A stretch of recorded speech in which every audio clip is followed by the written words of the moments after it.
Travis. Yes, Kevin. You know why Mick Foley always buys the store brand soft drinks? I don't. You can't resist getting a cheap pop.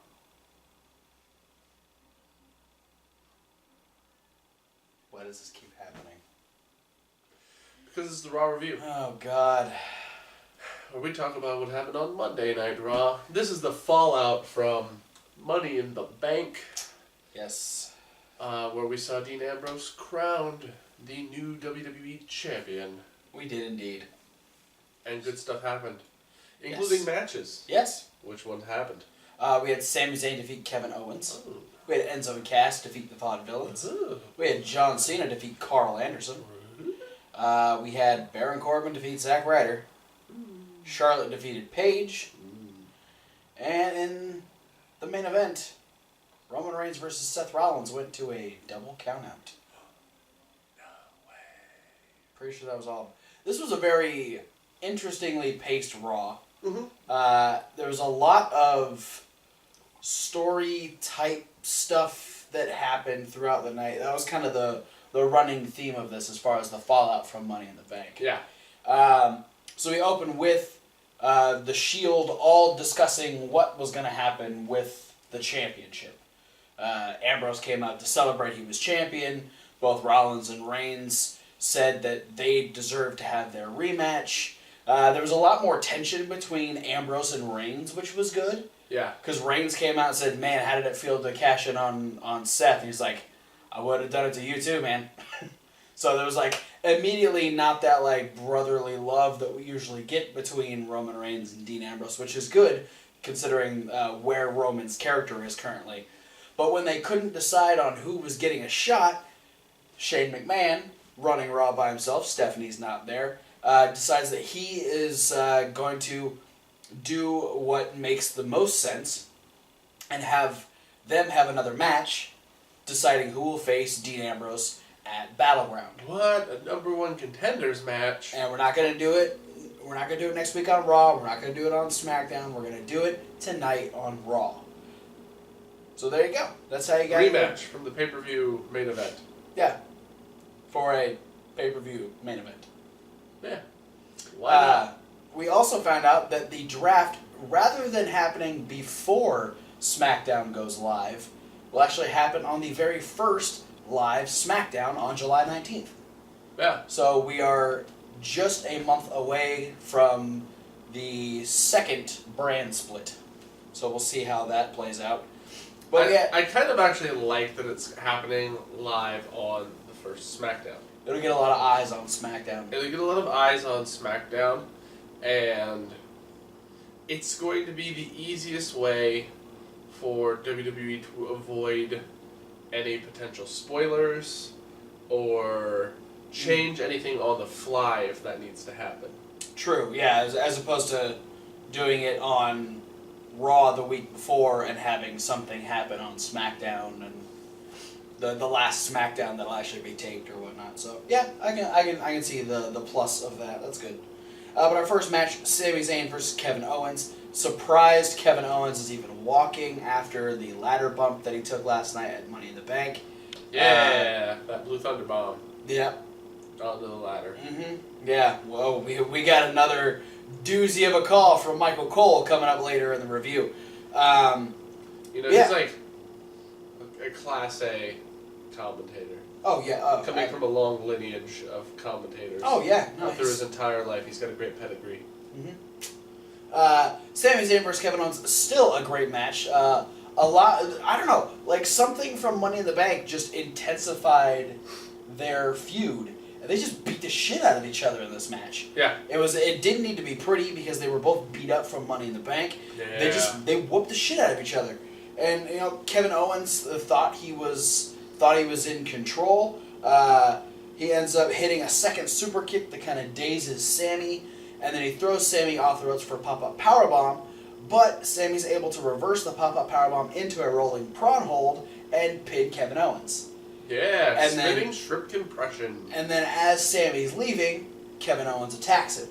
And he tries to powerbomb him off of the stage, and the refs are trying to break it up. We come back from commercial, they're fighting in the backstage. The refs are still trying to break them all up. Finley and Road Dogg get involved, and they're trying to break everything Other up. security guards get involved, and Sammy dives off of some like backstage equipment. Yeah, little like rolly crates that they have. He takes out a bunch of security guards. Yeah, so it's just absolute insanity still between these two. So by the way, WWE needs more of these. Yes. You know, it was like that's one of the few things that made the Undertaker Lesnar feud a fun draw.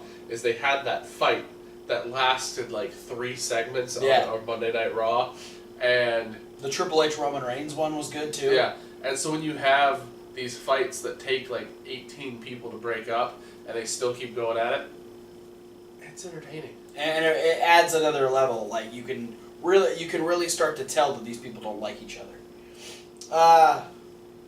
Then people power happened.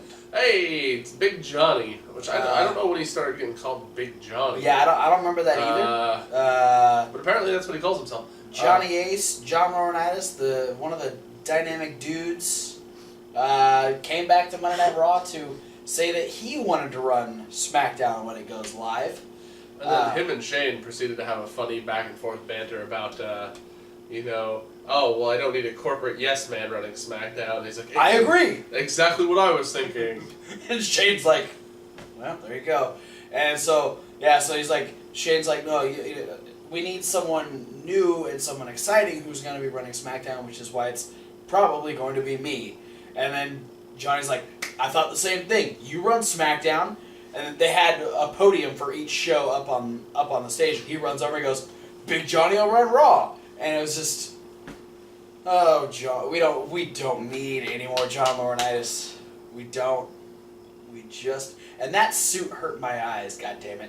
See, initially when he came out, because he was wearing such a red suit, I immediately thought he was just going to go to the Raw podium and say, rather than run SmackDown. Rather than have all the fuss over who's going to run SmackDown, why don't, Shane and Stephanie run SmackDown, I'll run Raw.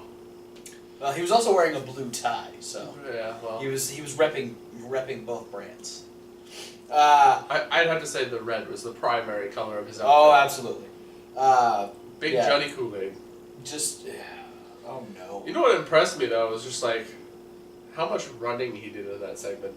He never ran when he was a general manager, so I'm like, he can do this? He seems like he's way past his prime to be doing stuff like that, but it was fun. And then Enzo and Cass came out to join Shane McMahon on stage. Yeah, this transitioned right into the... Because John, at the end, John Laurinaitis just ran away. He ran off stage. Yeah, he ran away. Enzo and Cass's music hit. Cass and Enzo kind of had a little thing with Shane up there. Shane and Enzo comparing shoes, and then they ran back and forth doing their stage run that they do all the time. That was funny. But yeah, Enzo and Cass going into a match against the Vaughn Villains. Cut and dry match. Nothing real over the top happened here. It's Enzo and Cass versus the Vaughn Villains. Yep. We've seen it. We've recently. We've seen it on NXT. We've seen it on the main roster. Cass goes on a tear where he boots Gotch off of the apron. There's a follow-away slam to Aiden English. Tags in Enzo Amore, and they hit the Amore missile. I'm not calling it that stupid bullshit that Michael Cole said. That's not even the call that I was talking about, but that is just god-awful. Which one? I'm not saying it. The Amore missile. That's not what Cole said. I don't remember. We had. I felt like it had to do with one of his catchphrases. Yeah, it did, and I know what. Do you remember which one it was? I know what it is. Which one is it? I'm not saying it. I'm not gonna fucking say it. Don't make me say it, Kevin. Say it. No. Do it. We had AJ Styles come out to talk about his match against John Cena and the controversial ending, the breaking of the contract. Gallows and Anderson coming down and costing John Cena the match. This was class act, grade A heel work from the club as an entire unit. Because AJ is trying to play up the fact that he's mad at Gallows and Anderson. He can't believe they came down and ruined what was already a great match. And he tells them that they have to come out and apologize to him. And they do in the most phony way possible. They come out and like, AJ, you know what? We're sorry. Like, they both have the saddest looks on their face. Absolutely fantastic. And then AJ's like, no, you know what? There's one other person that you need to apologize to. John, come on out. So John Cena comes out. John Cena has the look of, I don't give a fuck right now. John Cena is so mad. And he starts going off on how they ruined the match and how AJ ducked out of the contract, and Gallows like no. See, AJ had no idea we were going to do that. That was all us. He signed the contract. We did. We took advantage. We came out and, hey man, we're sorry. And AJ's like, look. AJ looked like a proud dad. He's just like, look, they're sorry. It's okay. And Cena is just not having it. No, he rips him a new one, basically. Yeah, he just runs them down in the most Cena way possible, and it was berry-rific. Sounds like a cereal. It's the new flavor of Fruity Pebbles. So anyway, AJ's like, okay, you know what? Just to show how sorry we are, I'm going to give you the option to pick any member of the club you want to face tonight in a one-on-one match. Rematch. And AJ's like, wait, you didn't let me finish. Said you could face any member of the club. That's what she said. Except me. Damn it. Oh, that was good, and he threw me off, you son of a bitch. So John Cena realizes that doesn't matter who he picks. He faces anyone. He faces all three of them anyway, because that's exactly how it was at Money in the Bank. So ultimately, so I was like, no, bro. I have to go to the Stone Cold podcast. Yeah. So I ain't gonna be anywhere near the ring. Yeah. So AJ ensures John Cena that he will go one-on-one with Carl Anderson. They have a decent match where it's mostly John Cena beating the shit out of Carl Anderson. Yeah. I was gonna say, the bits that I saw were very John Cena squashed Carl Anderson. Yeah. It was not a let's show everyone how good Carl Anderson is match. This was let's show everyone how pissed off John Cena is. It's making me nervous. It really is. It's okay. This is John Cena versus every. This is the start of John Cena versus every stable he ever goes against. This is true. Like, John Cena is a guy who single-handedly goes against friggin' Legacy, Nexus, Wyatt family, all on his own. And now he's doing it to the club. Which is why the ending of the last match, why the ending of the match at Money in the Bank pissed me off. Because I knew that's what's going to start it. Now you're making me nervous. Shut up. Stop making relevant points.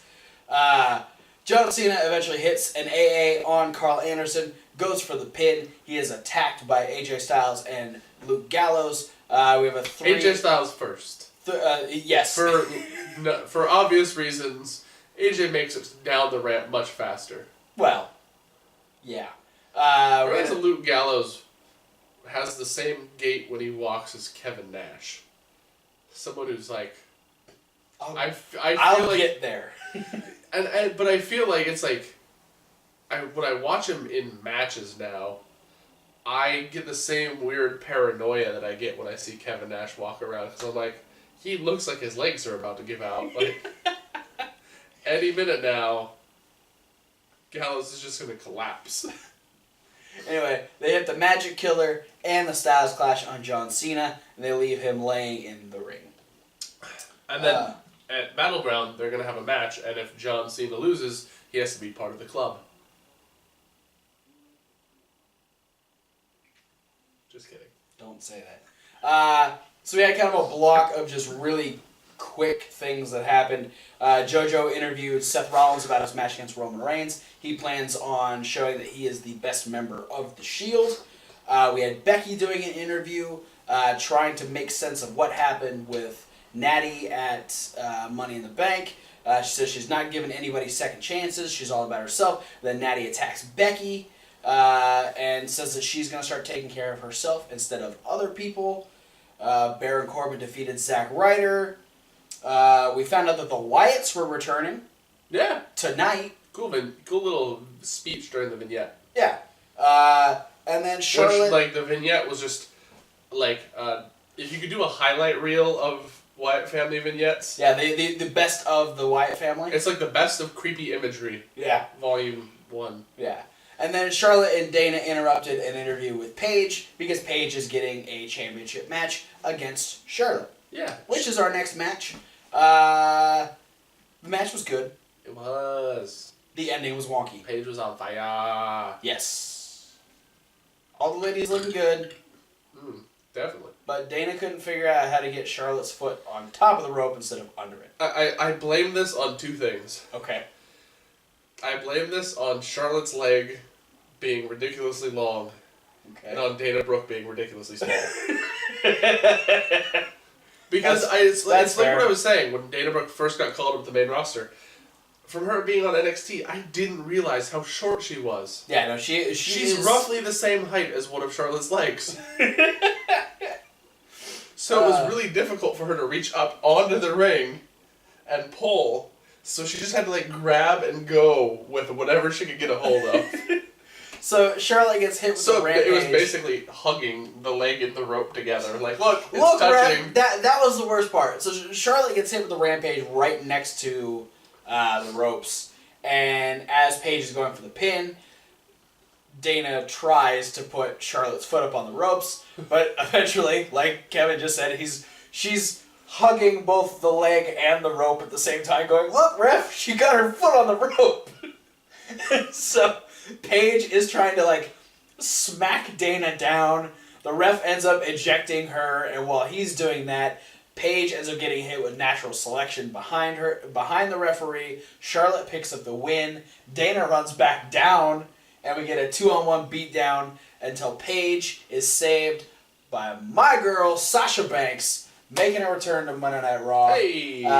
Sasha and Paige run off Charlotte and Dana, and I think we know where the Women's Championship is going next. Yeah, she was totally about to feud with Summer Rae. Yep, totally. Okay, so here's the Wyatt thing. This was very interesting. We were trying to decide what direction they were going to go with the Wyatts. Yeah. Because obviously they're natural heels, but the last time they were on TV, they were technically as a unit. Yeah, because they started having a short run in fighting members of the League of Nations. Yeah, so they were potential baby faces, but they've been gone since like the week after WrestleMania. So yeah. It's been a while. Harper got injured just before Mania, and then Wyatt got injured just after Mania. And then they did like 1 week where they ran Rowan and Harper as a tag team. Rowan and Strowman. Yeah, Rowan and Strowman as like a tag team on Superstars and Main Event. Yeah. And then they disappeared. Yeah, which was good. I think if you don't have the two strongest members of the Wyatts, you shouldn't have Rowan and Strowman trying to hold up camp by themselves. So it was a good idea just to pull them all. Wyatt's back. He's good. He comes out with Huge Rowan. Pop. Yeah, the no. Wyatt family too. The fans were they were hot for the Wyatt family. This is to show you like how good of characters they portray themselves as, because WWE gives the Wyatt family a lot of shit. Yes. They give them a lot of storylines that don't make sense. And it just seems like they go, okay, we want you to do this now. You try and figure out how to make it work. Yeah. Versus... And Bray Wyatt does that. Yeah, and the WWE Universe can see, I think, how much effort that Bray Wyatt and the Wyatt family as a whole put into trying to get this stable, this gimmick over. Mm-hmm. And they really appreciate it. And it didn't show any better than when they made their return, because it was the biggest showing they had in a long time of, phone lights in the crowd and huge pop, and Bray Wyatt even got a welcome back chant. Yeah, it was like as soon as like and out of all the people who've been injured recently, he's like the shortest. Yeah, he's only been gone for a couple of months. And so as soon as the music stops and they've got that one light on him, the crowd erupts. Yeah. Like there is no silence it just immediately the crowd loses it, and yeah, the welcome back chant happens, and he starts going on this like potential babyface. He's like, oh, you guys missed me, huh? And everyone's losing their mind, and he starts talking about we're getting back to the one thing that we've always talked about, and he doesn't get very far because he's interrupted by the New Day. Yeah. And we're going, okay, so they're gonna go heel. That's fine. But with the pop that he got, and then you know how popular the New Day is, it's gonna be interesting to see how this works. Yeah. But then the interest level goes up because and the strangeness level. As the New Day is talking, they're doing their usual shtick. They get to their we are the WWE World Tag Team Champions, which is usually said by Xavier Woods. Yeah, like Big E takes over the speech because like Xavier starts it, moves to Kofi, Big E takes over, and Big E's part of the speech prompts Xavier Woods. Yeah. Because Big E ends with, it's because we are. Yeah. The whole crowd. Yeah, and see, I looked away because I didn't realize what Woods was doing, but I thought they were just letting the crowd do it because the crowd loves doing it. Yeah. So the whole crowd just says the WWE World Tag Team Champions, but then I looked and Xavier Woods is in some sort of trance, just staring at the Wyatt family. And he's walking towards them. He's actually physically moving. And he makes it about a third of the way down the ramp. Yeah, and Big E and Kofi are like, "Hey, you missed your cue. You missed it." He goes, "Oh," and then they do this. He says it, but he's still got this really confused look on his face. And while he's saying it, Bray Wyatt just starts laughing, and says, "You don't understand what you've just done, my friends. And I'm gonna give you the chance to run." And then that was it. Yeah. Well, I love the line he said that it's like he called them out and said that they made a huge mistake when they interrupted him. Yeah. And I feel like it could have even been the thing, like, oh, hey, we weren't gonna be bad guys, but you just came out and interrupted us, so yeah, we do have to kind of make an example out of you now. Yeah. Very interesting. I'm so confused and intrigued as to which way this is going to go. We then had Titus O'Neil say that he wanted a match, but it was just a reason to assault Rusev again. Yeah, what a jerk. I'm saying this in Kevin Hawk terms. Bad example for his kids who are again at ringside. Yeah, no, they beat the shit out of each other. Or well, it was mostly Rusev getting his ass kicked. Rusev had to scamper to safety because Titus O'Neil was a raging lunatic. And thank God Lana got out of there when she did. Yeah, I don't know where Lana went. Who Lana knows just what would have disappeared. happened to her? She just straight up disappeared. And then we have one more interesting backstage thing before we get to our main event. Shane, we actually see that the office does have a door. It's not just a curtain set up. There is a door. Well, it's like always the thing. It always looks like it's a curtain. Yeah. But then I realized it's just like a curtain they put up on the actual wall. Yeah, and it's because the wall has that like very standard white brick color, and so they want it to look fancier than it actually is. When back 15 years ago, they didn't give a shit what it looked like. But Shane walks into his office to find Chris Jericho standing there. And Jericho seems to think that Shane has it out for him. Mm-hmm. Ever since he started, he canceled the highlight reel. He's never given him a chance. And so now, for some reason, Jericho thinks he deserves a shot at Dean Ambrose for the World Championship. Shane's like, no. Well, you lost at Extreme Rules, and you lost Money in the Bank last night. And he's like, but I beat Dean Ambrose 2 weeks ago on SmackDown. He's like, I don't really care. So, essentially, Jericho just gets shut down. Yeah, the one line that I thought was interesting and very it's one of the lines that's you really use to establish how polar opposite babyface Chris Jericho and heel Chris Jericho are. Yeah. As he said that I'd rather work for 10 Stephanie McMahons than one Shane McMahon. And we know how babyface Jericho works with Stephanie. Not very well. Yeah. Then we go into our main event, Seth Rollins versus Roman Reigns, the winner facing Dean Ambrose, who's at commentary, at Battleground for the WWE World Heavyweight Championship.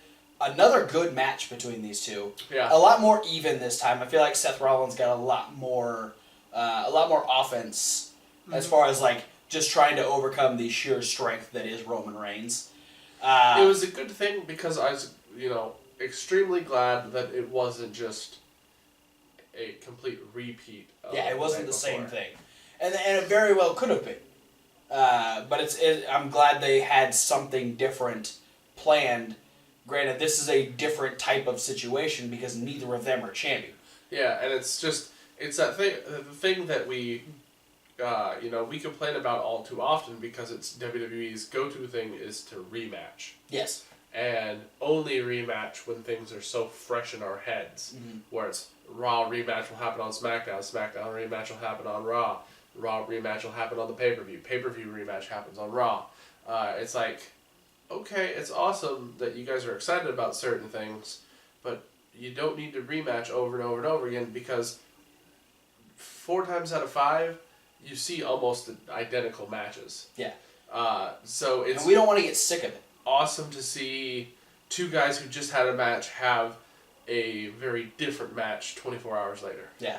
Roman Reigns still doing a good job of being that imposing force, but Seth Rollins doing a better job of combating that. And I felt like because he had that match with Roman at Money in the Bank, he was more in the mindset of wrestling on a regular basis. Yeah. And so he was more comfortable back in the ring, back under the big lights on TV and everything. So, but where he belongs. They've eventually go out to the outside. Dean Ambrose on commentary was great, like of a much different mentality for him too.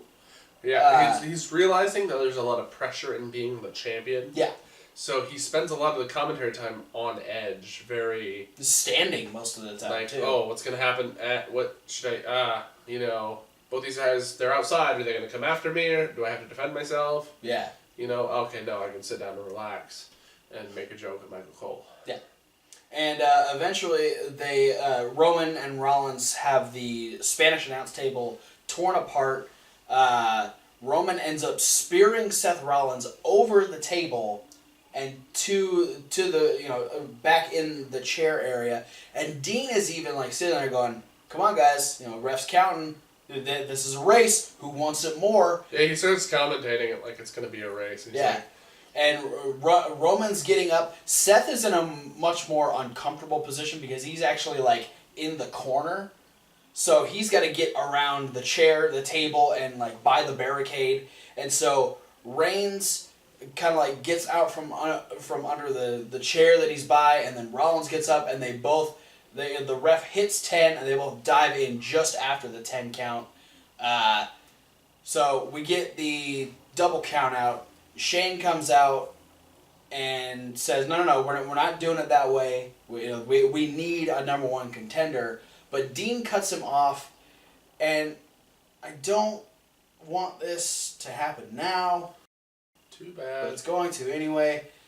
Dean says that he'll fight both of them in one night, and Shane says that's exactly what you'll do, except you'll fight them at the same time. We're doing the Shield triple threat at Battleground. Why are we not waiting an extra month for SummerSlam? You hype up SummerSlam as like the second biggest show of the year, and you're doing a match that people have wanted for the past year, 2 years. Why are you doing it now?